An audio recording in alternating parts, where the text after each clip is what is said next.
Hello aspirants, welcome to Biolab explorer. DSC 2024 syllabus ప్రకారం మన ఛానల్లో క్లాసులు రన్ చేస్తున్నాం.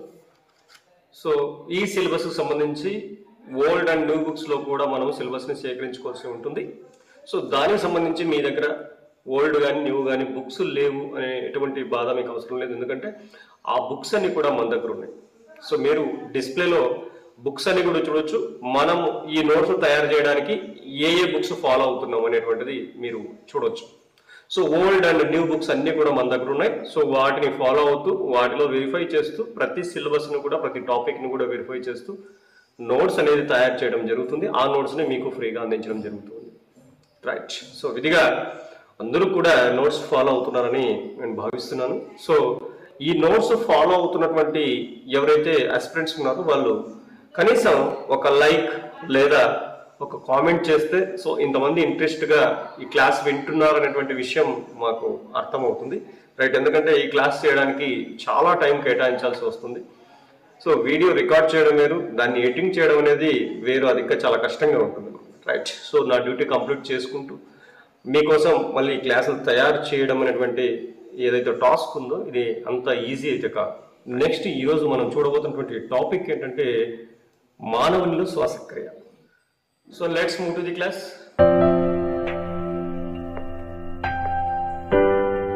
మానవుల్లో జరిగేటువంటి శ్వాసక్రియను ఏమంటారంటే పుపుస శ్వాసక్రియ, పల్మనరీ రెస్పిరేషన్ అని అంటాం. ఊపిరితిత్తుల ద్వారా జరిగేటువంటి శ్వాసక్రియను మనము పుపుస శ్వాసక్రియ, పల్మనరీ రెస్పిరేషన్ అని అంటాం అనమాట. ఎందుకంటే మానవుల్లో శ్వాసక్రియ అనేటువంటిది ఊపిరితిత్తులో జరుగుతుంది కాబట్టి, ఊపిరితిత్తుల ద్వారా జరుగుతుంది కాబట్టి దీన్ని పుపుస శ్వాసక్రియ, పల్మనరీ రెస్పిరేషన్ అని అంటాం. రైట్. మరి ఈ మానవుని శ్వాస వ్యవస్థలో భాగాలు చూడాలి. ఇవి చాలా ఇంపార్టెంట్. ఈ భాగాలన్నీ కూడా ఖచ్చితంగా అందరూ ఒక ఆర్డర్లోనే గుర్తుపెట్టుకోవాల్సి ఉంటుంది. దీనిపైన క్వశ్చన్ ఒక ఆర్డర్ అనేది అడగడానికి అవకాశం ఉంటుంది. లేదా ఇవన్నీ ఇచ్చేసి మధ్యలో ఒకటి గ్యాప్ ఇచ్చి ఎక్స్ కానీ వై కానీ పెట్టి సో ఎక్స్ అంటే ఏంటి, వై అంటే ఏంటి, లేదా మ్యాచింగ్ కానీ లేదా ఆర్డర్లో పెట్టండి అని కానీ సో ఇలా ఇవ్వడానికి అవకాశం ఉంటుంది. రైట్. సో చూద్దాం. భాగాలు చూస్తే ఫస్ట్ది బాహ్య నాసికా రంధ్రాలు, ఎక్స్టర్నల్ నాస్ట్రిల్స్ అంటాం. అంటే ముక్కు యొక్క బయట ఉన్నటువంటి రంధ్రాలని బాహ్య రంధ్రాలు, బాహ్య నాసికా రంధ్రాలు అని అంటాం. నాసికా కుహరము నెక్స్ట్ది. సో ఈ రంధ్రాల తర్వాత ఉన్నటువంటి ఈ భాగాన్ని నాసికా కుహరము, నాజల్ క్యావిటీ అని అంటాం. తర్వాత అంతర్నాసికా రంధ్రాలు. సో ఈ నాజల్ క్యావిటీ తర్వాత హోల్ లోపలికి ఆలో చేస్తుంది. సో ఆ హోల్ ఏమంటారంటే అంతర్నాసికా రంధ్రాలు అంటారు. తర్వాత గ్రసని ప్యారింగ్స్ అనే నిర్మాణం ఉంటుంది. తర్వాత వచ్చేసి స్వరపేటిక అనే నిర్మాణం కనిపిస్తుంది, దీన్ని ల్యారింగ్స్ అని అంటాం. నెక్స్ట్ వచ్చేసి వాయునాళం ఉంటుంది, ట్రాకియా అని అంటాం. తర్వాత శ్వాస నాళాలు మరియు శ్వాస నాళికలు, సో బ్రోంకై లేదా బ్రంకియోల్స్ అని అంటాం. రైట్. లాస్ట్గా మనకు ఊపిరితిత్తులు అనేటువంటి ఉంటాయి, లంగ్స్ అనేవి ఉంటాయి. సో వీటన్నిటి గురించి కూడా మనం క్షుణ్ణంగా చదవబోతున్నాం. సో ఈ టాపిక్ డిఎస్సి ఓరియంటేషన్లో చాలా చాలా ఇంపార్టెంట్. సో కాబట్టి చాలా జాగ్రత్తగా విని జాగ్రత్తగా నోట్స్ రాసుకోండి. రైట్. సో ఇక్కడ మీరు డయాగ్రామ్లో కూడా చూడొచ్చు. ఇవి నాస్ట్రిల్స్, ముక్కు యొక్క బాహ్య రంధ్రాలు ఇవి. ఓకే. ఇవంతా కూడా నాజల్ క్యావిటీ ఇది. సో నెక్స్ట్ వచ్చేసి నాజల్ క్యావిటీని తర్వాత ఈ ఓరల్ క్యావిటీ అంటే బకల్ క్యావిటీని వేరు చేసే ఒక ప్లేట్ ఉంటుంది. నోట్లో పైన చూసుకోండి. ఆ ప్లేట్ ఏంటి, సో దాని గురించి మనం చూద్దాం. నెక్స్ట్ వచ్చేసి ఓకే పెల్లెట్ అని అంటాం. సో అది చూడబోతున్నాం. నెక్స్ట్ వచ్చేసి తర్వాత వచ్చేసి ప్యారింగ్స్ అనేటువంటిది గ్రసని అంటాం. ఇది ఆహారము గాలి యొక్క రెండు కూడా కలిసేటువంటి చోటు ఇది. నెక్స్ట్ వచ్చేసి ఇక్కడ ఎపిగ్లాటిస్ అనే నిర్మాణం ఉంటుంది. సో ఇది శ్వాసనాళం, ఇది ఊపిరితిత్తులో పోయేటువంటి దారి, ఇది ఫుడ్ వెళ్ళేటువంటి దారి. రైట్. సో ఇట్లా గుర్తుపెట్టుకుంటే తర్వాత ఎక్స్ప్లెయిన్ చేస్తే మీకు ఈజీగా అర్థమవుతుంది. రైట్. సో ఫస్ట్ బాహ్యనాసిక రంధ్రాలు చూస్తే ఇవి ఒక జత ఉంటాయి, అవునా, అంటే రెండు ఉన్నాయి, రెండు హోల్స్ ఉన్నాయి ఇక్కడ, అవునా. వీటి గుండా గాలి లోపలికి ప్రవేశిస్తుంది. ఈ రంధ్రాలు నాసికా కూరంలోకి తెరుచుకుంటాయి అంతే. సో ఇది అర్థం అవడం కోసమే, ఏం పెద్ద ఇంపార్టెంట్ ఏం కాదు కానీ సో ఆర్డర్ అనేది అర్థం అవ్వాలనేటువంటి ఉద్దేశంతో. నెక్స్ట్ వచ్చేసి నాసికా కుహరము. సో నాసికా కుహరం, నాజల్ క్యావిటీ అంటాం. ఇది ఇంపార్టెంట్. ఇక్కడ నుంచి ఒక విభాజకం చేత రెండు కుహరాలుగా విభజించబడి ఉంటుంది. సో ముక్కు మీరు చూసుకుంటే లోపల ఒక విభాజకం ఉంటుంది, సో డివైడర్ ఉంటుంది, రెండు భాగాలుగా డివైడ్ చేస్తుంది. నాసికా కుహరాన్ని ఆస్య కుహరం నుంచి వేరు చేస్తూ, సో ఇది నాసికా కుహరం అయితే మన నోట్లో ఉండేటువంటిది ఆస్య కుహరం. ఈ రెండింటిని వేరు చేస్తూ పైన ఒక పలకలాగా చూసుకుంటే ఎస్, సో దాన్ని ఏమంటారంటే ఈ బోనీ ప్లేట్ని అస్థి పలకాన్ని ఏమంటారంటే అంగిలి అని అంటాం, పెలెట్ అంటాం, ప్యాలెట్. English, right. నాసికా కుహరంలో ముఖ్యమైనటువంటి భాగాలు 3 ఉంటాయి. సో ఇవి మనకు 6th to 10th ఎక్కడ కూడా భాగాలు ఏమి కనిపించవు. నాసికా కుహరం అని చెప్పేసి మొత్తం రాసేస్తాడు అంతే. కానీ ఇది ఇంటర్మీడియట్ లెవెల్లో మనకు కనిపిస్తాయి భాగాలని కూడా. సో మనకి డిఎస్ఎస్ సిలబస్ లో critical level up to intermediate అన్నాడు కాబట్టి మనం ఇంటర్మీడియట్ కూడా మనం కొద్దిగా ఇంపార్టెంట్వి కవర్ చేసుకోవడం జరుగుతుంది, రైట్. సో ఫస్ట్ చూద్దాం, నాసికాపురంలో ఉన్నటువంటి ఫస్ట్ భాగం అలిందము, వెస్టిబ్యులార్ అని అంటాం. Vestibular, yes. ఇందులోనే రోమాలు ఉంటాయి, అంటే వెంట్రుకలు ఉంటాయి, స్రావ గ్రంథులు ఉంటాయి, సో స్రావాన్ని స్రవిస్తూ ఉంటాయి, దుమ్ము ధూళి రేణువులను ఆపుతూ ఉంటాయి. ఎందుకంటే ఈ రోమాలలో కానీ వెంట్రుకల్లో కానీ ఈ లిక్విడ్స్ లో కానీ దుమ్ము ధూళి కూర్చుంటుంది అనమాట, అక్కడ పట్టేస్తుంది లోపలికి వెళ్ళకుండా, రైట్. కాబట్టి ఇక్కడ అలిందము ఆపేస్తుంది, రైట్. నెక్స్ట్ వచ్చేసి శ్వాస భాగము, రెస్పిరేటరీ పార్ట్ కూడా ఉంటుంది ముక్కులో, నాసికా కుహరంలో. ఈ భాగంలోనే శ్లేష్మస్తరం ఉంటుంది. ఇవి గుర్తు పెట్టుకోవాలండి. శ్లేష్మస్తరం అనేది మనకి ఎక్కడ వచ్చింది, స్రావ గ్రంథులు ఎక్కడ వచ్చినాయి, రోమాలు ఏ భాగంలో ఉన్నాయి, సో ఇటువంటివి గుర్తు పెట్టుకోవాలి. మీకు ఎగ్జామ్లో ఇలా అలిందం కానీ శ్వాస భాగం అని కానీ లేదా 3వ భాగమైనటువంటి గ్రాణ భాగం అని కానీ అడగకుండా డైరెక్ట్గా అడిగితే ఆన్సర్ ఏమవుతున్నప్పుడు అంటే నాసికా కుహరం అవుతుంది. సో సింపుల్గా అడిగితే నాసికా కుహరం ఆన్సర్ అవుతుంది అన్నిటికీ కూడా, రైట్. సో కానీ ఇలా మనం విడిగా చదువుకుంటున్నాం ఇంటర్మీడియట్ లెవెల్. సో ఇలా అడిగితే కొంచెం ఇబ్బంది పడతాం కదా. సో ఈ రోమాలు లేదా స్రావ గ్రంథులు ఎక్కడ ఉంటాయి అని అడిగితే నాసికా కుహరం అనేది ఆప్షన్లో లేకుండా అలిందము శ్వాస భాగం ఇలా ఇస్తే సో మనకు వాటి గురించి లేకపోతే చాలా ఇబ్బంది పడతాం. అందువల్ల వీటిని ఖచ్చితంగా మనం చదువుకోవాల్సి ఉంటుంది. సో ఎక్కడ ఏమున్నాయో గుర్తుపెట్టుకోండి. సో దాన్ని బట్టి మీరు ఈజీగా ఆన్సర్ చేయగలుగుతారు, రైట్. మరి శ్వాస భాగంలో ఏముంటుందంటే శ్లేష్మస్తరం ఉంటుంది. ఈ శ్లేష్మస్తరం నుంచి శ్లేష్మం అనే జిగట పదార్థం, శ్లేష్మం అనేటువంటి జిగట పదార్థం స్రవించబడుతుంది, రైట్. స్రావ గ్రంథులు ఇక్కడ ఉన్నాయి, శ్లేష్మస్తరం ఇక్కడ ఉంది, రైట్. గాలి ఈ శ్లేష్మం మీదుగా ప్రయాణించినప్పుడు గాలికి తేమ చేర్చబడి గాలి ఉష్ణోగ్రత శరీర ఉష్ణోగ్రతకు సమానం చేయబడుతుంది.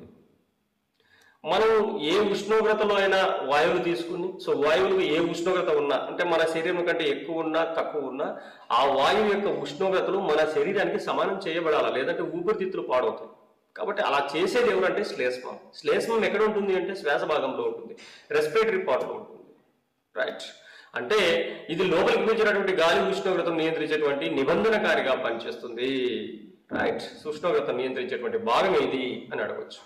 గాలి యొక్క మనం పీల్చే గాలిలోని ఉష్ణోగ్రతను క్రమపరిచే లేదా నియంత్రించే భాగం ఏది అని అడిగితే శ్వాస భాగము, రెస్పిరేటరీ పార్ట్ అని చెప్తాం. ఇది 3 పలుచటి మెలితిరిగిన అస్థి పలకాలను కలిగి ఉంటుంది. బోని ప్లేట్స్ ఉంటాయి దీంట్లో. సో వాటిని ఏమంటారంటే టర్బైన్స్ అంటారు లేదా కాంకే అంటారు, కాంకే, రైట్. సో కొన్ని వర్డ్స్ నేను చాలాసార్లు చెప్తూ వచ్చాను, కొన్ని వర్డ్స్ కాదు ఎక్కువ వర్డ్స్ అన్ని కూడా సైన్స్లో ఇంగ్లీష్లో గుర్తుపెట్టుకోవడానికి ట్రై చేయాలి. సో తెలుగు ట్రాన్స్లేషన్ ఇప్పుడు ఎక్కువ మంది చేయట్లేదు, డైరెక్ట్గా ఇంగ్లీష్లో ఉన్నటువంటి వర్డ్ తెలుగులో రాస్తున్నాడు. కాబట్టి మనం ఇంగ్లీష్ వర్డే నేర్చుకోవాలి, ఇది మనసులో పెట్టుకోండి, రైట్. అప్పుడే మనం ఏ బిట్ మిస్ చేయకుండా చేయగలుగుతాం. లేదంటే అదేదో కొత్తగా అనిపిస్తుంది, మనం తెలుగులో చదువుకుంటాం వాడు ఇంగ్లీష్లో ఇస్తాడు, సో చాలా ప్రాబ్లం అవుతుంది. కాబట్టి అందరూ ఇంగ్లీష్లో నేర్చుకోండి. నెక్స్ట్ వచ్చేసి 3వ భాగం ఘ్రాణ భాగం, ఆల్ఫాక్టరీ పార్ట్ అని అంటాం, ఆల్ఫాక్టరీ సెన్స్. ఇది గ్రాణ ఉపకలతో ఆవరించబడి ఉంటుంది. దీనిలో ఉన్నటువంటి ఉపకల ఏదంటే గ్రాణ ఉపకల, రైట్. ఏం పనికి వస్తుంది అంటే వాసన గుర్తించడానికి. సో వాసన ముక్కు గుర్తిస్తుందని మనకు తెలుసు. అందులో ఏ భాగం అంటే గ్రాణ భాగము, ఆల్ఫాక్టరీ అనేటువంటి పార్ట్, రైట్. నెక్స్ట్ అంతర్నాసికా రంధ్రాలు, ఇంటర్నల్ నాస్ట్రిల్స్ చూద్దాం. ఒక జత అంతర్నాసికా రంధ్రాల ద్వారా నాసికా కుహరాలు గ్రసనలోకి తెరుచుకుంటాయి. అంటే ఈ నాసికా కుహరాలు గ్రసనలోకి వేటి ద్వారా తెరుచుకుంటాయి అంటే అంతర్నాసికా రంధ్రాల ద్వారా తెరుచుకుంటాయి, అంతే. నెక్స్ట్ గ్రసని, ఇక్కడ ఇది ఇంపార్టెంట్. గ్రసని ఆహార శ్వాస మార్గాల కూడలి. అంటే ఆహారం వెళ్ళినా గ్రసని గుండా వెళ్ళాలి, మనం పీల్చుకున్నటువంటి గాలి వెళ్ళినా గ్రసని గుండానే వెళ్ళాలి. అక్కడ 2 డివైడ్ అవుతాయి. ఓకే, చూద్దాం ఎలా డివైడ్ అవుతాయి. ఈ గ్రసని కంఠబిలం అనేటువంటి రంధ్రం, గ్లాటిస్ అంటాం, ఈ రంధ్రం ద్వారా వాయునాళం యొక్క మొదటి భాగమైనటువంటి స్వరపేటికలోకి తెరుచుకుంటుంది. అంటే వాయునాళంలో తెరుచుకుంటుంది అంటాం. ఇక్కడ 2 కలిసే భాగం అని చెప్పాము, ఒకటి వాయునాళము, ఒకటి ఆహారనాళము. వాయునాళం, ఆహారనాళం, ఇది వాయునాళం, ఇది ఆహారం, 2 వెళ్తాయి. ఈ పైన ఉండేది గ్రసని. సో మీరు డయాగ్రామ్ లో ఒకసారి చూస్తే మీకు అర్థమవుతుంది, రైట్. సో డయాగ్రామ్ చూడండి. ఇక్కడ చూడండి ఫుడ్ ఇలా వెళ్తా ఉంది చూడండి, ఇది శ్వాస మార్గం, ఇది గ్రసని ఇలా గాలి ఇలా వచ్చి ఇలా వెళ్ళిపోతుంది, రైట్. ఫుడ్ ఇలా వెళ్ళాలి, ఫుడ్ ఇలా వెళ్ళాలి, ఇలా ఇది ఫుడ్ రూట్ ఇది, కానీ రెండు మాత్రం ఇక్కడ కలుసుకుంటున్నాయి కదా చూడండి ఇక్కడ, రైట్. సో ఇక్కడ ఆపరేట్ చేయబడతాయి, గాలి వస్తే ఇటువైపు ఫుడ్ వస్తే అటువైపు అని ఆపరేట్ చేయడానికి ఒక పాట్ ఉంటుంది. ఆ పాట్ ని ఏమంటారంటే ఎపిగ్లోటిస్ అంటాం, ఉపజిహ్విక అని అంటాం. ఈ ఉపజిహ్విక మూసుకోవడం తెరుచుకోవడం చేయడం ద్వారా సో మనం పీల్చుకున్నటువంటి గాలి అనేది ఈ కంఠబిలం ద్వారా ఊపిరితిత్తులోకి ప్రయాణం చేస్తుంది, ఫుడ్ అనేది ఈసోఫాగస్ లోకి ప్రయాణం చేస్తుంది, ఆహార వాహికలోకి ప్రయాణం చేస్తుంది అనమాట, రైట్. సో ఈ విధంగా కంఠబిలం మీద మృదులాస్థితో తయారైనటువంటి కొండనాలుక అనేది దేంతో తయారైనంటే మృదులాస్థి కార్టిలేజ్ తో తయారైంది. దీన్ని ఉపజిహ్విక లేదా ఎపిగ్లోటిస్ అని అంటారు. ఇది మూతలాగా ఉండి ఆహారం స్వరపేటికలోకి పోకుండా కాపాడుతుంది. సో ఆహారం అనేది స్వరపేటికలోకి వెళ్లకుండా, అంటే ఊపిరితిత్తుల వైపుకు వెళ్లకుండా, గాలి వెళ్లాల్సిన మార్గంలోకి ఫుడ్ వెళ్లకుండా ఆపేది ఎవరు అంటే ఈ ఉపజిహ్విక లేదా ఎపిగ్లోటిస్ అనేది ఆపుతుంది. సో గ్రసన్ నుండి గాలి కంఠబిలం ద్వారా స్వరపేటికలోకి, ఆహార వాహికలోకి ప్రవేశిస్తుంది. సో రెండు కూడా డివైడ్ అవుతాయి గ్రసన్ దగ్గర, రైట్. ఇక్కడ మనం అది చూడొచ్చు. నెక్స్ట్ వచ్చే పార్ట్, ఇప్పుడు మనం శ్వాస చదువుతున్నాం కాబట్టి మనం ఊపిరితిత్తుల వైపు వెళ్దాం. మనం ఈసోఫాగస్ వైపు వెళ్ళిపోయాం, ఆల్రెడీ ఆహార వాహిక జీర్ణక్రియ అయిపోయింది. సో ఇటువైపు వెళ్తూ ఉన్నాం, చూద్దాం. ఇప్పుడు నెక్స్ట్ స్వరపేటిక చూద్దాం. సో నెక్స్ట్ పార్ట్, ఇది వాయునాళం యొక్క మొదటి భాగము, రైట్. ధ్వని ఉత్పత్తికి సహాయపడే మృదులాస్థితో తయారు చేయబడిన ఒక పేటిక. దేంతో తయారు చేయబడిందండి? మృదులాస్థి, గుర్తుపెట్టుకోండి. కార్టిలేజ్ తో తయారు చేయబడి ఉంటుంది. దీన్ని ఏమంటారంటే శబ్ద పేటిక, సౌండ్ బాక్స్ అని అంటాం. ఇక్కడ అందరికి వచ్చే ఒక చిన్న డౌట్ ఏంటంటే, ఒక ప్రాబ్లం ఏంటంటే, ఇక్కడ చూడండి, గ్రసన్ ని ప్యారింగ్స్ అంటారు ఇంగ్లీష్ లో, ప్యారింగ్స్, రైట్. అదే స్వరపేటికని అయితే ల్యారింగ్స్ అంటారు. ఈ ల్యారింగ్స్ ప్యారింగ్స్ దగ్గర కొంతమంది కన్ఫ్యూజ్ అవుతుంటారు. ఇక్కడ ఈ పేర్లు ఒకేలాగా అనిపిస్తూ ఉంటాయి. సో ఆన్సర్ పెట్టేటప్పుడు కన్ఫ్యూజ్ అవుతుంటారు అనమాట. సో ఇక్కడ కన్ఫ్యూజన్ ఏమీ లేదు, చాలా క్లియర్ అండి. మీరు ప్యారింగ్స్ మర్చిపోండి, ల్యారింగ్స్ కూడా గుర్తుపెట్టుకోండి. ఏంటంటే ల్యారింగ్స్ అంటే లారీ శబ్దం చేస్తుంది, ఇది కూడా శబ్దం చేస్తుంది. శబ్ద పేటిక, లారీ, ల్యారింగ్స్, రైట్. Clear, right. ఎప్పుడు శబ్దం చేస్తుందంటే నిశ్వాసంలో, గాలిని బయటికి వదిలినప్పుడు, నిశ్వాసం జరిగినప్పుడు ఆ పేటికలో ఉన్నటువంటి స్వరతంత్రులు ఏవైతే ఉంటాయో అవి కదలడం వల్ల, కంపించడం వల్ల శబ్దాలు ఉత్పత్తి అవుతాయి. సేమ్ ఈక్వల్ టు మీకు చెప్పాలంటే చిన్నపిల్లలకి షూల కోసం, బొమ్మల కోసం చిన్న ఒక విజిల్ లాంటిది వాడతారు చూడండి, ఇంత పొడవుగా ఉండేది, సేమ్ అలాగే డిటో. దాంట్లో ఏ విధంగా అయితే పలుచనివి రెండు పెట్టి ఉంటారు, అవి కదలడం వల్ల మనకు శబ్దం వస్తూ ఉంటుంది, చిన్నవి చూసింటారు అనుకుంటా, షూలు అరవడానికి కోసం. సేమ్ అలాగే మన శబ్దపేటి కూడా అలాగే ఉంటుందని ఒకసారి ఊహించుకుంటే మీరు, మనం గాలి బయటికి వదిలినప్పుడు అక్కడ నుంచి శబ్దాలు అనేవి ఉత్పత్తి అవుతాయి, అంటే నిశ్వాసంలో ఉత్పత్తి అవుతాయి అనేది గుర్తుపెట్టుకోవాలి, రైట్. ఈ స్వరపేటిక కుడ్యంకు ఆధారంగా 9 మృదులాస్తులు ఉంటాయి. సో స్వరపేటికకు సపోర్ట్ చేస్తున్నటువంటి మృదులాస్తుల సంఖ్య ఎంత అంటే 9. వాటి పేర్లు కూడా ఉన్నాయి మనకు, కానీ అంత అవసరం లేదు మనకు. ఆ రేంజ్ లో ఎప్పుడు కూడా క్వశ్చన్స్ అనేవి ఫ్రేమ్ చెయ్యరు. ఎందుకు అంటున్నానంటే 6th to 10th ఉన్నటువంటి సిలబస్ ఆధారంగా చేసుకుని కొంచెం ఇంటర్మీడియట్ లెవెల్కి రెఫర్ చేయడం జరుగుతుంది క్వశ్చన్స్, అంతేగాని స్పెషల్గా ఇంటర్మీడియట్లోకి వెళ్ళి క్వశ్చన్లు అడగరు. ఎందుకంటే మనం రాస్తున్నది జేఎల్ కాదు, డిఎస్సి. సో టీచర్ పోస్ట్కి రాస్తున్నాం, మనం 6th to 10th డీల్ చేయబోతున్నాం, లేదా 6th to 8th డీల్ చేయబోతున్నాం. కాబట్టి ఇంటర్మీడియట్ లెవెల్లో ఫుల్గా వెళ్ళిపోడు. మనకు సిలబస్లో, స్కూల్ సిలబస్లో ఉన్నటువంటి, మనకు 6th నుంచి 10th వరకు స్కూల్లో ఉన్న సిలబస్ ఆధారంగా చేసుకొని ఒక్క స్టెప్ అలా ఇంటర్మీడియట్కి వెళ్ళి వస్తాడు. కాబట్టి పెద్ద డీప్గా వెళ్ళాల్సినటువంటి అవసరం అయితే లేదు. సో స్వరపేటిక కుడ్యంలో ఉన్నటువంటి మృదులాస్తుల సంఖ్య ఎంత అంటే 9. రైట్. ఇప్పుడు ఇది ఎక్కడ చేర్చుకుంటుంది? నెక్స్ట్ పార్ట్ ఏంటంటే వాయునాళం, ఇది మెయిన్ పార్ట్, రైట్. స్వరపేటిక ఇప్పుడు వాయునాళంలోకి ఎంటర్ అయింది. సో దీన్ని ట్రాకియా అని అంటాం. దీనిని గాలి గొట్టం, విండ్ పైప్ అని కూడా అంటాం, ఎందుకంటే గాలి వెళ్తుంది కాబట్టి. ఇది స్వరపేటిక నుంచి బయలుదేరి ఉరఃకుహరం, థొరాసిక్ క్యావిటీ, ఉరఃకుహరం అంటే ఇది ఉరఃకుహరం, ఇందులోకి ప్రవేశిస్తుంది. ఈ వాయునాళ గోడల్లో కొన్ని మృదులాస్తులు ఉంటాయి, మృదులాస్థి ఉంగరాలు ఉంటాయి, రింగ్స్ ఉంటాయి, రింగ్స్.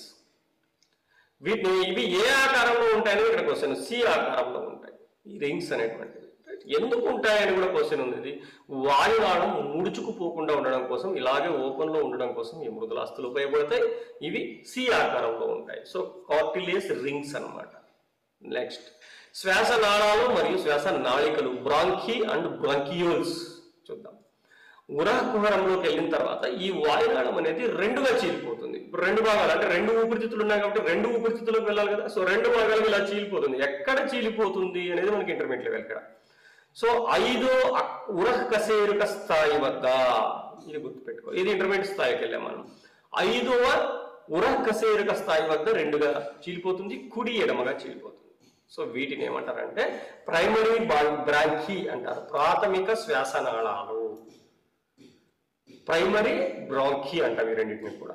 రైట్. నెక్స్ట్, ఈ ప్రాథమిక శ్వాసనాళం ఏదైతే ఉందో ప్రైమరీ బ్రాంకీ, సో తన వైపు ఉన్నటువంటి ఊపిరితిత్తుల్లోకి ప్రవేశిస్తుంది. అవునా, ఎడమది ఎడమ వైపు, కుడిది కుడి వైపుగా ప్రవేశించి ద్వితీయ శ్వాసనాళాలు గాను, తదుపరి తృతీయ శ్వాసనాళాలు గాను, తదుపరి ఇంకా చిన్న చిన్న శ్వాస నాళికలుగా బ్రాంకియోల్స్ గా కూడా మారిపోయి ఆ ఊపిరితిత్తుల్లో ఉన్నటువంటి వాయు గోణులలోకి ఆల్వియోల వైపు ఎంటర్ అవుతాయి. మనం చెప్పుకున్న ఊపిరితిత్తులు అనేటువంటివి వాయుగోళులని చిన్న చిన్న నిర్మాణాలతో తయారు చేయబడి ఉంటాయి.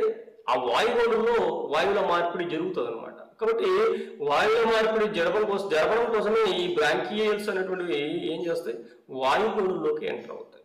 రైట్. శ్వాస నాళాలు, శ్వాస నాళికలు మరియు వాయుగోళులు, సో ఇవన్నీ కలిసిపోయి ఎలా కనిపిస్తాయంటే తలకిందులుగా ఉన్నటువంటి ఒక వృక్షకం లాగా కనిపిస్తాయి, ఒక ప్లాంట్ లాగా కనిపిస్తాయి. చూడండి, తిరగబడినటువంటి ఒక ప్లాంట్ లాగా కనిపిస్తాయి. ఇవి శ్వాసనాళాలు, ఇవి శ్వాస నాళికలు, ఇవన్నీ కూడా ఆల్వియోలై. రైట్, ఇలా కనిపిస్తాయి. మరి ఇప్పుడు అసలైనవి ఊపిరితిత్తులు, లంగ్స్ యొక్క స్ట్రక్చర్ చూద్దాం. హ్యూమన్ బీయింగ్స్ లో ఉరహ కుహరంలో ఒక జత ఊపిరితిత్తులు గుండెకి ఇరువైపులా ఉంటాయి, ఇది మనకు తెలుసు. ఊపిరితిత్తులు మృదువుగా స్పాంజ్ లాగా ఉండి సాగే గుణం కలిగి ఉంటాయి.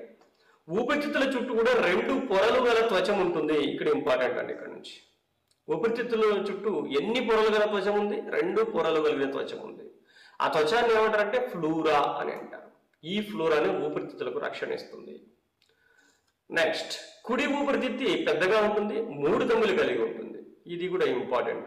ఏ ఊపిరితిత్తి పెద్దగా ఉంటుంది, ఎన్ని తమ్మెలు ఉంటాయి? సో కుడి పక్కన పెద్దగా ఉంటుందంటే 3 తమ్మెలు ఉంటాయి. రైట్. మరి ఎడమ పక్కన కొంచెం చిన్నగా ఉంటుంది, 2 తమ్మెలు ఉంటాయి. 2 తమ్మెలు ఉండడం వల్ల కదా చిన్నగా అంటున్నాం. రైట్. మరి ఇక్కడ నోట్ ఏంటంటే, ఎందుకు ఎడమ ఊపిరితిత్తి చిన్నగా ఉంది అంటే ఎడమ వైపుగా గుండె ఉండడం వల్ల ఈ ఊపిరితిత్తి కొంచెం చిన్నగా ఉంటుంది. రైట్. ఈ ఊపిరితిత్తులు కొన్ని మిలియన్ల వాయుగోళులు, ఆల్వియోలై అనే చిన్న గదుల వంటి నిర్మాణాలతో తయారవుతాయి. చిన్న చిన్న బుడగలుగా, నురగ చూసారా, నురగ మీద బుడగలు ఉంటాయి, చిన్న చిన్న బుడగలు, అలా ఉంటాయి వాయుగోళులు అన్ని కూడా. అందువల్ల ఈ వాయుగోళాలు ఏమంటారంటే ఊపిరితిత్తుల యొక్క నిర్మాణాత్మక క్రియాత్మక ప్రమాణాలు అంటారు. అంటే ఊపిరితిత్తులు నిర్మించబడేది వాయుగోళాలతోనే. అదేవిధంగా ఊపిరితిత్తుల్లో ఫంక్షన్స్ అంటే వాయువుల వినిమయం జరిగేది కూడా వాయుగోళంలోనే కాబట్టి సో వీటిని క్రియాత్మక ప్రమాణాలని కూడా అంటారు. నిర్మాణాత్మక ప్రమాణాలు మరియు క్రియాత్మక ప్రమాణాలు, structural and functional units of lungs అని అంటారు. రైట్. ఈ వాయుగోళను విడదీసి నేలపైన కనుక పరిస్తే సుమారుగా 80 చదరపు మీటర్లు, 80 స్క్వేర్ మీటర్స్ ప్రాంతాన్ని ఆక్రమిస్తాయంట. మరి ఇది ఎంత ఉంటుందంటే ఒక టెన్నిస్ కోర్ట్ అంత, ఒక టెన్నిస్ కోర్టు వేస్తే ఎంత పెద్దగా ఉంటుందో అంత వెడల్పుగా మనము ఈ వాయుగోళను పరచవచ్చు. సో ఈ వాయుగోళ గుడ్డంలోనే రక్తకేశ నాళికలు ఉంటాయి. ఈ వాయుగోళుల చుట్టూ కూడా రక్తకేశ నాళికలు రెడీగా ఉంటాయి, ఎప్పుడు ఆక్సిజన్ వస్తే లోపల తీసుకుందామా అన్నట్టు. రైట్. ఎందుకంటే వాయువులన్నీ కూడా ఇలా వచ్చి ఈ శ్వాస నాళికల ద్వారా లోపలికి వాయుగోళంలోకి ఎంటర్ అవుతుంది కాబట్టి అక్కడ ఆక్సిజన్ అనేది వాయుగోళంలో ఉన్నటువంటి వాయుగోళం చుట్టూ ఉన్నటువంటి ఈ రక్తనాళాల ద్వారా రక్తంలోకి వ్యాపనం చెందుతాయి, విసరణ చెందుతాయి. రైట్. చూద్దాం, అది కూడా చూద్దాం. అందువల్ల ఊపిరితిత్తుల్లో వాయువుల వినిమయం ఎక్కడ జరుగుతుందంటే వాయుగోళంలోనే జరుగుతుంది. చెప్పాం కదా, ఇది ఇంపార్టెంట్ అండి. వాయువుల వినిమయం ఊపిరితిత్తుల్లో ఎక్కడ జరుగుతుందంటే వాయుగోళంలో జరుగుతుంది, ఆల్వియోలైలో జరుగుతుంది. సో ఇక్కడ లంగ్స్ చూడొచ్చు, లంగ్స్ డయాగ్రామ్ చూడొచ్చు, ఆల్వియోలైస్తో తయారైనట్టు ఇక్కడ చూపించారు, చూడొచ్చు. శ్వాసక్రియ విధానం ఎలా ఉంటుందో చూద్దాం. మానవుల్లో శ్వాసక్రియ విధానం అనేది ఎలా ఉంటుంది అంటే ఇది 2 దశల్లో జరుగుతుంది. సో మొదటి దశలో ఉచ్ఛ్వాసము, ఇన్హలేషన్ లేదా ఇన్స్పిరేషన్ అని అంటాం. రెండోది నిశ్వాసము, ఎక్సలేషన్ ఆర్ ఎక్స్పిరేషన్ అని అంటాం. So exhalation or expiration. First చూద్దాం ఉచ్ఛ్వాసము, ఇన్హలేషన్ చూద్దాం. పరిసరాల్లోని గాలిని ఊపిరితిత్తులోకి పీల్చుకోవడాన్ని ఉచ్ఛ్వాసం అంటాం. సో బయట ఉండే గాలి లోపలికి వెళ్ళిపోవడం, దీన్నే ఉచ్ఛ్వాసం అని అంటాం. ఉచ్ఛ్వాసం వల్ల వివిధ వాయువుల మిశ్రమం ఊపిరితిత్తులోకి ప్రవేశిస్తుంది. ఇక్కడ ఇది గుర్తుపెట్టుకోవాలి, ఆక్సిజన్ మాత్రమే ఊపిరితిత్తులోకి ఎంటర్ అవ్వడం లేదు. ఈ వాతావరణంలో ఈ పరిసరాల్లో ఉన్నటువంటి అన్ని వాయువుల మిశ్రమం కలిసి లోపలికి వెళ్తాం. సో ఇది ఒక క్రియాశీలమైనటువంటి ప్రక్రియ, రైట్. ఇక్కడ ఉదర విధానం లేదా డయాఫ్రమ్ అనేది కిందికి లాగబడడం వల్ల, సో ఇక్కడ మనకు ఊపిరితిత్తుల కింది భాగంలో డయాఫ్రమ్ అనేటువంటి నిర్మాణం ఉంటుంది, అది కిందికి లాగబడడం వల్ల గాలి లోపలికి ఎంటర్ అవుతుంది, రైట్. పక్కటెముకలు ముందుకు నెట్టబడడం వల్ల ఉరకుహరం యొక్క పరిమాణం పెరుగుతుంది. సో పెరగడం వల్ల బయట ఉన్నటువంటి గాలి లోపలికి ప్రవేశిస్తుంది. సో దీనివల్ల ఊపిరితిత్తుల్లో గాలి పీడనం బయటి గాలి పీడనం కంటే తగ్గిపోతుంది. ఎందుకు? ఈ ఉరకుహరం బాగా పెద్దగా అవుతుంది, రైట్. తర్వాత ఈ ఉదర విధానం మీద డయాఫ్రమ్ కిందికి లాగబడుతుంది. కాబట్టి అప్పుడు ఏమవుతుందంటే మన యొక్క ఊపిరితిత్తులో గాలి పీడనం తగ్గిపోయి, సో బయట ఎక్కువ ఉండడం వల్ల బయట ఉన్నటువంటి గాలి లోపలికి ప్రవేశిస్తుంది. సో ఈ విధంగా వాయుగుండంలోకి వాయువుల మిశ్రమం అనేది చేరుతుంది. ఈ వాయుగుండంలో వాయువుల మార్పిడి జరుగుతుంది. రైట్. నెక్స్ట్ శ్వాసం చూద్దాం. ఊపిరితిత్తుల్లోని గాలి బయటి వాతావరణంలోకి విడుదల కావడాన్ని నిశ్వాసం అంటాం, అంతే కదా. ఇందాక లోపలికి వెళ్తే ఉచ్ఛ్వాసం అన్నాం, బయటకు వస్తే నిశ్వాసం అంటాం. ఇది ఒక నిష్క్రియమైనటువంటి ప్రక్రియ. ఉదర విధానము అంటే డయాఫ్రమ్, పక్కటెముకలు యథాస్థానానికి వస్తాయి. అంటే ఇంతకుముందు ఉదర విధానం అనేది కిందికి వెళ్ళింది కదా, ఇప్పుడు మళ్ళీ పైకి వచ్చేస్తుంది. అదేవిధంగా ఈ ఉరకుహరం కూడా పరిమాణం తగ్గిపోతుంది. సో యథాస్థానానికి వచ్చేయడం వల్ల ఊపిరితిత్తుల్లో ఉన్నటువంటి గాలి బయటకు విడుదల చేయబడుతుంది. మరి ఈ శ్వాస కదలికల్లో ఇలా ఉచ్ఛ్వాసం నిశ్వాసంలో ప్రధాన పాత్ర వహించేటువంటి భాగాలు ఏంటి? కొన్ని ప్రధానమైనటువంటి భాగాలు ఉంటాయి. పురుషుల్లో అయితే ఉదర విధానం డయాఫ్రమ్ అనేటువంటిది ముఖ్యమైనటువంటి పాత్ర పోషిస్తే, స్త్రీలలో పక్కటెముకలు రిబ్స్ అనేవి ప్రముఖ పాత్ర పోషిస్తాయి. ఇది కూడా ఇంపార్టెంట్, గోల్డ్ బుక్స్ నుంచి మనం సేకరించడం జరిగింది, రైట్. మానవ ఊపిరితిత్తుల యొక్క మొత్తం సామర్థ్యం ఎంత అంటే, గాలిని నిల్వ చేసుకునే సామర్థ్యం, గాలిని పీల్చుకునేటువంటి సామర్థ్యం ఎంత అంటే 5800 మిల్లీలీటర్లు దీని కెపాసిటీ, మొత్తం కెపాసిటీ, మన యొక్క ఊపిరితిత్తుల కెపాసిటీ. మరి విరామ సమయంలో ఉచ్ఛ్వాస నిశ్వాసాల ద్వారా ప్రయాణించే వాయువుల పరిమాణం ఎంత? మొత్తం కెపాసిటీ ఏమో 5800 మిల్లీలీటర్లు. కానీ మనం ఏ పని చేయకుండా ప్రశాంతంగా కూర్చొని ఉన్నప్పుడు, విరామ స్థితిలో ఉన్నప్పుడు ఎన్ని వాయువులు వచ్చిపోతూ ఉంటాయి? ఎంత అంటే పరిమాణం 500 మిల్లీలీటర్స్. గుర్తుపెట్టుకోవాల్సింది ఇవన్నీ కూడా. మరి పూర్తి నిశ్వాసం తర్వాత అంటే గాలి మొత్తం బయటకు వదిలేసాం, అయినా కూడా ఊపిరితిత్తుల్లో ఎంతో కొంత వాయు పరిమాణం ఉంటుంది. అది ఎంత అంటే 1200 మిల్లీలీటర్స్. ఇవి ఓడి ఇంతకుముందు ప్రీవియస్ క్వశ్చన్, ఇది ఇంతకుముందు ఈ క్వశ్చన్ అడగడం జరిగింది కాబట్టి 1200 మిల్లీలీటర్స్, రైట్. అదేవిధంగా ఉచ్ఛ్వాస నిశ్వాసాల్లో వివిధ వాయువుల శాతం ఇచ్చాడు. అంటే లోపలికి ఎంత శాతం, ఎంత వాయువు తీసుకున్నాం, బయటకి ఎంత వాయువు వచ్చింది అనేటువంటిది చూద్దాం. ఆక్సిజన్ ఉచ్ఛ్వాసంలో 21% తీసుకుంటాం, ఎందుకంటే 21% ఉంటుంది పరిసరాల్లో. సో 21% లోపలికి వెళ్ళిపోయింది. బయటికి ఎంత వస్తుంది నిశ్వాసం జరిగినప్పుడు అంటే 15 వచ్చింది. అంటే మిగతా ఎక్కడికి వెళ్ళింది? సో అది రక్తంలోకి ఎంటర్ అయింది. కాబట్టి అంటే మొత్తం లోపలికి వెళ్ళిన మొత్తం ఆక్సిజన్ కూడా బ్లడ్లోకి వెళ్ళదా సార్ అంటే వెళ్ళదు. కొద్ది పర్సెంటేజ్ మాత్రమే రక్తంలోకి విసరణ చెందుతుంది. కాబట్టి ఇక్కడ 6% మాత్రమే విసరణ చెంది 15% మళ్ళీ బయటకు వస్తుంది, రైట్. కార్బన్ డైఆక్సైడ్ తీసుకుంటే 0.04% ఉంటుందని రాశాడు కొత్త బుక్లో. యాక్చువల్గా మనకు తెలిసి ఓల్డ్ బుక్స్ ప్రకారం అయితే 0.03% ఉంటుంది వాతావరణంలో. ఇప్పుడు కొత్తగా 0.04 రాశారు. మరి మనం కొత్త బుక్లే ఫాలో అవ్వాలి కాబట్టి 0.04 తీసుకోవడం జరిగింది. మరి నిశ్వాసంలో ఎంత బయటకు వస్తూ ఉందంటే 4%. ఎటువంటి 1% కూడా లేదు ఇక్కడ. 0.04% మనం లోపలికి తీసుకుంటే బయటకు వచ్చేటప్పుడు 4% వచ్చింది. అంటే ఎక్కడో యాడ్ అయ్యింది. నా కణంలో ఏర్పడిన కార్బన్ డైఆక్సైడ్ ఇప్పుడు బయటకు వచ్చింది అనుకున్నాం, రైట్. ఎక్కువ బయటకు వస్తుంది. నైట్రోజన్ తీసుకోండి 78, లోపలికి వెళ్తే 78 బయటకు వచ్చింది. ఎవరు వాడుకోలేదు దీన్ని, రైట్. నెక్స్ట్ నీటి ఆవిరి చూడండి. నీటి ఆవిరి 0.96% ఉచ్ఛ్వాసంలో లోపల తీసుకుంటే బయటికి 3% వచ్చింది. అంటే ఇది కూడా యాడ్ అయ్యింది. సో ఈ రెండు కూడా యాడ్ అయినాయి. ఇదేమో మైనస్ అయింది లోపలికి తీసుకోవడం వల్ల, రైట్. మరి వివిధ వయసు గల మానవుల్లో శ్వాసక్రియ రేట్ చూస్తే గుర్తుపెట్టుకోవాలండి. ఇవన్నీ కూడా ఈ డేటా ఇంపార్టెంట్. అప్పుడే పుట్టిన పిల్లల్లో 32 సార్లు శ్వాసక్రియ రేట్ ఉంటుంది. శ్వాసక్రియ తీసుకోవడం జరుగుతుంది నిమిషానికి. 5 సంవత్సరాల పిల్లలైతే 26 సార్లు, 25 సంవత్సరాల పురుషులైతే 15 సార్లు, 50 సంవత్సరాల పురుషులైతే 18 సార్లు శ్వాస జరుపుకోవడం జరుగుతుంది, రైట్, నిమిషానికి. వాయువుల వినిమయం చూద్దాం. ఇప్పుడు ఉచ్ఛ్వాసం అయిపోయింది. ఉచ్ఛ్వాసం తర్వాత వాయువుల వినిమయం జరుగుతుంది, తర్వాత నిశ్వాసం జరుగుతుంది అనమాట. రైట్, అంటే బయటికి పంపించడం జరుగుతుంది. రైట్, మరి వాయువుల వినిమయం చూస్తే ఊపిరితిత్తుల్లో వాయువుల వినిమయం 2 చోట్ల జరుగుతుంది. ఊపిరితిత్తులలో వాయువుల వినిమయం అనేటువంటిది 2 చోట్ల జరుగుతుంది. ఒకటి వాయుగోళులు రక్త కేశనాళికల మధ్య, దీన్ని బాహ్య శ్వాసక్రియ అని అంటాం. రెండోది ఇప్పుడు ఆల్రెడీ రక్తంలో ఉంది, ఈ రక్తంలో ఉన్నటువంటి ఆక్సిజన్ ఏదైతే ఉందో, వాయువు ఏదైతే ఉందో కణజాలాలకు వెళ్ళాలి. అంటే రక్తంకి కణజాలాలకి మధ్యలో కూడా వాయువుల వినిమయం జరుగుతుంది. సో దీన్ని ఏమంటారంటే అంతర శ్వాసక్రియ, ఇంటర్నల్ రెస్పిరేషన్ అని అంటాం. ఒక్కొక్కటి చూద్దాం. ఫస్ట్ వాయుగోళంలో చూద్దాం ఏం జరుగుతుందో. సో ఊపిరితిత్తుల్లో వాయుగోళంలోకి ప్రవేశించినటువంటి వాయు మిశ్రమం నుంచి ఆక్సిజన్ రక్తకేశ నాళికల్లోకి ప్రవేశిస్తే రక్తకేశ నాళికల్లోని కార్బన్ డైఆక్సైడ్ వాయుగోళంలోకి డిఫ్యూజన్ అవుతుంది, విసరణ చెందుతుంది. రైట్, సో ఇక్కడ చూడొచ్చు మీరు, ఇది వాయుగోళి. సో ఇక్కడ చూడండి ఆల్వియోలై, ఇదంతా కూడా ఆల్వియోలై. ఈ చుట్టూ ఇవన్నీ కూడా రక్తనాళాలు ఇలా ఉన్నాయి, రక్త కేశ నాళికలు ఉన్నాయి ఇక్కడ. రైట్, ఇక్కడ వాయువుల వినిమయం జరుగుతుంది. చూడండి ఆక్సిజన్ అనేది ఇలా రక్తంలోకి వెళ్తే రక్తంలో ఉంటే కార్బన్ డైఆక్సైడ్ ఆల్వియోలైకి వస్తుంది, ఆ కార్బన్ డైఆక్సైడ్ ఇలా బయటకు రావడం జరుగుతుంది. రైట్, మరి రక్తము కణజాలాలకు ఎలా అందిస్తుంది, అంతర్శ్వాసక్రియ ఎలా జరుగుతుందో చూద్దాం. రక్తకేశ నాళికల్లోకి ప్రవేశించినట్టు ఆక్సిజన్ రక్తంలోని ఎర్ర రక్త కణాలలో ఉండే హిమోగ్లోబిన్ అనే ప్రోటీన్తో జతకట్టి ఆక్సిహిమోగ్లోబిన్ గా మారి కణజాలాలకు రవాణా చేయబడుతుంది. సో రక్తకేశ నాళికల ద్వారా రక్తంలోకి ఎంటర్ అయిపోయింది ఆక్సిజన్, అక్కడికి వెళ్ళిన వెంటనే అక్కడ వెహికల్ రెడీగా ఉంది, దాని పేరు హిమోగ్లోబిన్ అనేటువంటి ఒక ప్రోటీన్. ఈ ప్రోటీన్ ఏం చేస్తుందో ఆక్సిజన్ వెంటనే పట్టేసుకొని ఆక్సిహిమోగ్లోబిన్ గా మారిపోతుంది. రైట్, ఇప్పుడు అది రక్తం ద్వారా ప్రయాణం చేసి కణజాలాలకు ఆక్సిజన్ ఇచ్చేటువంటి పని చేస్తుంది. చూద్దాం ఎలా. సో రక్తంలోని హిమోగ్లోబిన్ హెచ్బి అని చెప్పి ఆక్సిజన్తో కలిసింది. సో ఏం ఏర్పడుతుంది, HbO2. సో దీన్నే ఆక్సిహిమోగ్లోబిన్ అని అంటాం అన్నమాట. ఇది రక్తంలో జరుగుతూ ఉంది. రైట్, ఇప్పుడు మోసుకొని వెళ్తా ఉంది.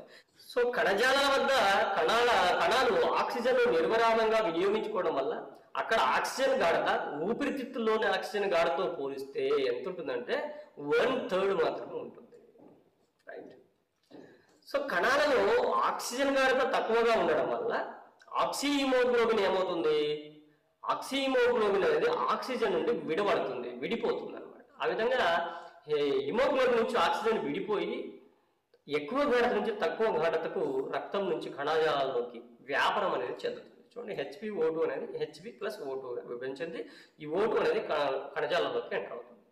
ఇదే సమయంలో కణజాలలో ఆక్సీకరణ చర్య వల్ల ఏర్పడిన కార్బన్ డైఆక్సైడ్ రక్తంలోకి వ్యాపనం చెందుతుంది. సేమ్ ఇప్పుడు ఆక్సిజన్ మోసుకెళ్ళినటువంటి ఈ రక్తంలో కార్బన్ డైఆక్సైడ్ చాలా తక్కువ ఉంది, కార్బన్ డైఆక్సైడ్ లేదు అసలు.